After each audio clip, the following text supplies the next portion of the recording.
এই হলো deadline communications private limited. আপনারা দেখছেন এক্সপ্রেস নিউজ, খবর নেয়, খবর দেয়।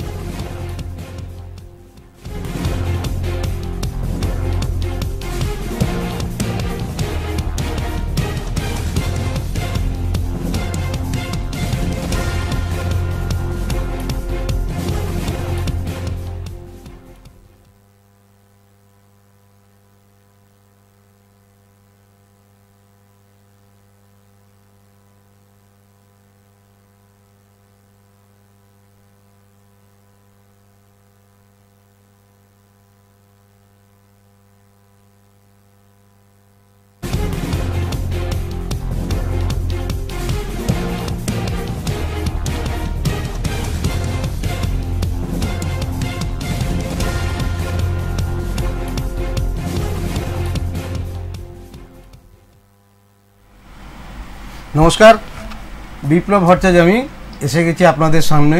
প্রতি সোমবারের মতন আজকেও আমাদের সঙ্গে রয়েছে দুর্গাপুরের এবং দুর্গাপুর সন্নিহিত অঞ্চলের এমন একটি এনজিও যারা বিভিন্ন সমাজের বিভিন্ন সময়ে বিভিন্নভাবে বিভিন্ন লোকেদের বা বিভিন্ন শ্রেণীর লোকেদের কাছ থেকে তাদের সাক্ষরতা, তাদের স্বনির্ভরতার প্রতি বিশেষ নজর দিচ্ছেন এবং সেই বক্তব্যের উপরে বা সেই কর্মকাণ্ডের উপরে তাদের নিজেদের একটা আলাদা স্থান ইতিমধ্যেই সমাজে তৈরি করতে পেরেছেন।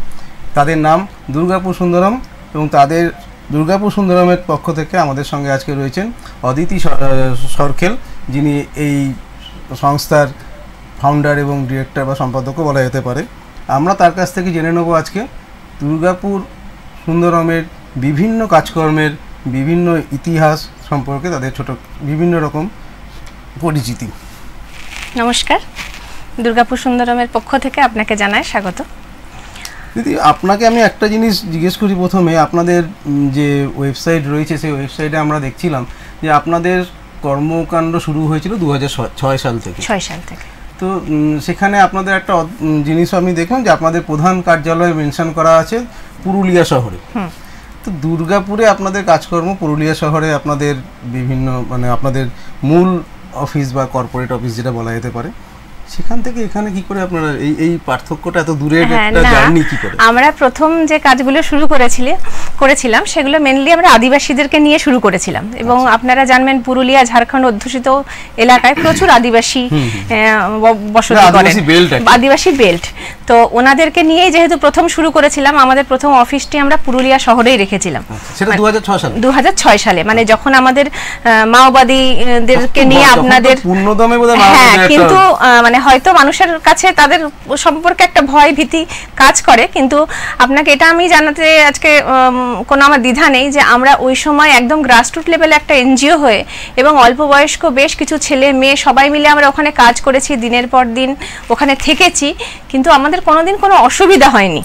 মানে এমন মানুষের সান্নিধ্যে এসেছি যে ওনারা আমাকে হেল্প করেছেন। পরে অনেক বছর পরে আমরা জানতে পেরেছি উনি কিন্তু ওই দলেরই কেউ ছিলেন।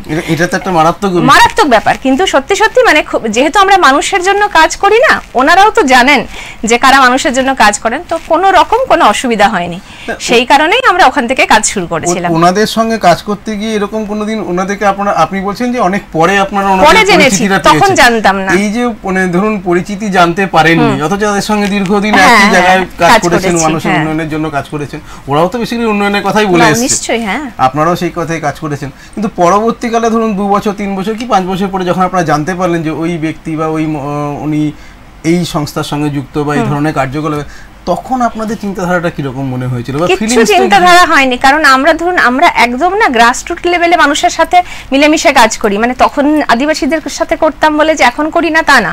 এখন কিন্তু যে কোনো জায়গাতে আপনি আমাদের যদি ফিল্ডে যান, আপনি দেখবেন তারা কিন্তু মাটির বাড়িতেই থাকে, তারা কিন্তু খুবই সাধারণভাবে জীবনযাপন করে, তাদের কিন্তু কোনো রকম বাহুল্য দেখতে পারবেন না।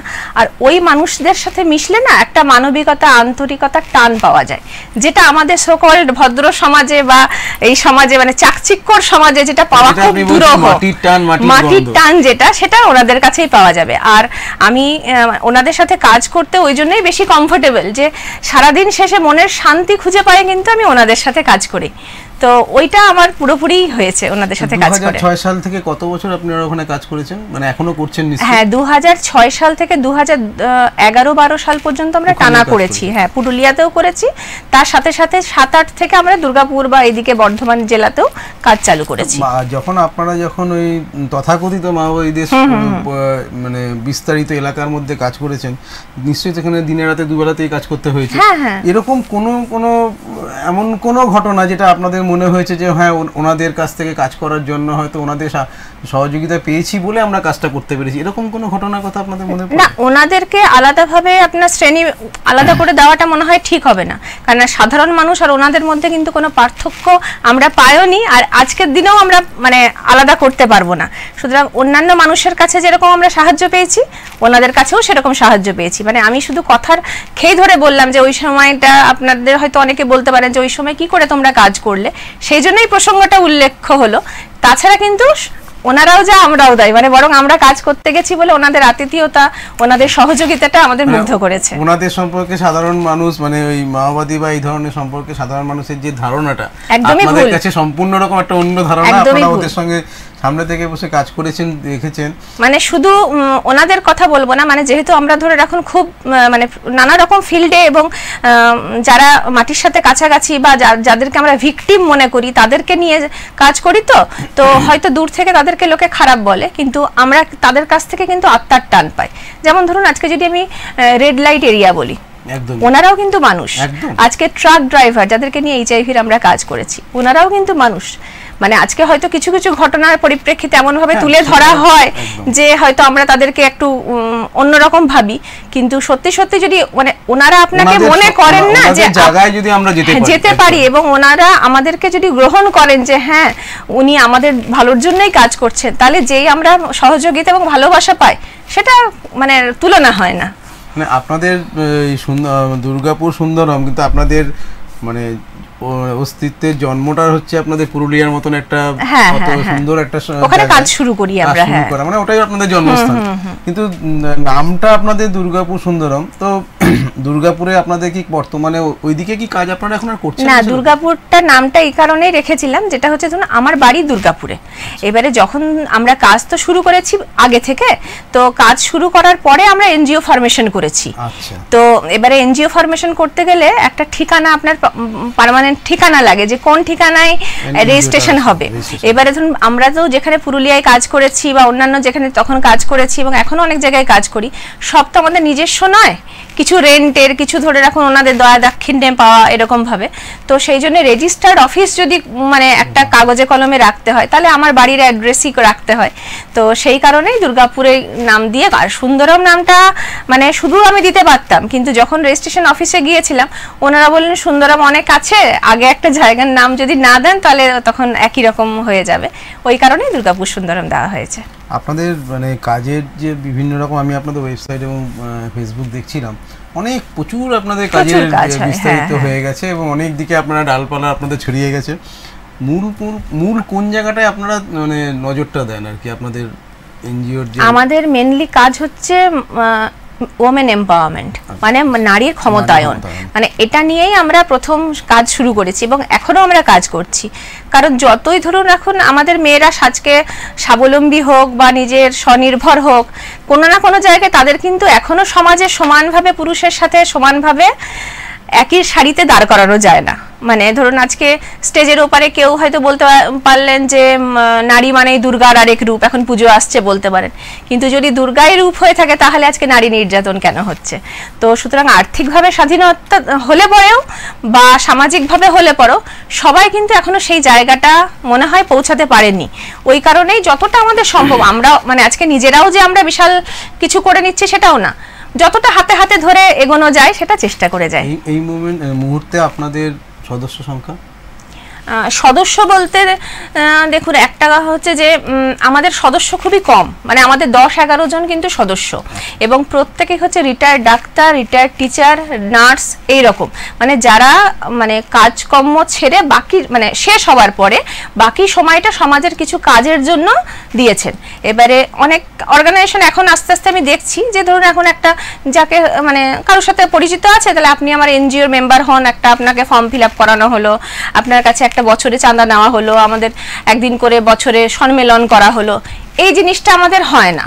মানে সম্মেলনও হলো, কাজও হলো, সবই হলো, কিন্তু যারা মানে নিঃস্বার্থভাবে নিজেরটাকে একপাশে সরিয়ে সমাজের জন্য যদি একদিনও সময় দিতে পারে, মানে আমরা তাদেরকেই গ্রহণ করি। ওই জন্য যেই 10-11 জন আছে ওনারা পুরোটাই কিন্তু সমাজের জন্য সময় দেন, মানে সময়, শ্রম দেন, সময় দেন, অনেক সময় অর্থ দিয়েও আমার সাহায্য করেন। মানে শুধুমাত্র যে আমরা অনেক মেম্বার বাড়াবো সেইভাবে আমরা করি না। এবার সেই অর্থে দেখতে গেলে আমাদের 2006 থেকে মানে যতজন মহিলারা আমাদের সাথে যুক্ত হয়েছে, মানে আমাদের ট্রেনিং প্রোগ্রাম বলুন, আমাদের হেলথ প্রোগ্রাম বলুন, আমাদের লিগাল এইডসের প্রোগ্রাম বলুন, মানে কম করে 10-12 হাজার মহিলাকে এখনো পর্যন্ত আমরা বিভিন্নভাবে কোনো না কোনোভাবে সাহায্য করেছি। তো সেই সবারই কিন্তু এখনো পর্যন্ত সবাই যোগাযোগ আছে। মানে এটা আমার কাছে চরম পাওয়া। ধরুন আমাদের 6 সালে যখন আমরা কাজ করেছিলাম, হয়তো কোনো মহিলা আমাদের সাথে কাজ শুরু করেছিলেন, তার এখন বয়স হয়ে গেছে, সে কাজ করতে পারে না, সে নিজের বৌমা বা তার মেয়ে তাদেরকে বলেছে তোমরা আমাদের সাথে যুক্ত হয়ে যাও। তো এই যে তারা যে ভরসা করে তাদের পরিবারকে আমাদের পরিবার একই মনে করেছে, এটাই আমাদের ধারাবাহিকতা, এটাই আমাদের কাছে মানে পরম পাওনা। তাহলে আপনার কথা অনুযায়ী আপনাদের বেনিফিশিয়ারি সংখ্যা তো প্রচুর প্রচুর প্রচুর, মানে প্রায় যদি 10-12 হাজার মহিলা অলরেডি এমপ্লয়েড হয়ে থাকে, তাহলে তার অ্যাসেসরিজ ধরতে গেলে তো আপনার প্রচুর হয়ে যায়। আমাদের একটা কাঁথা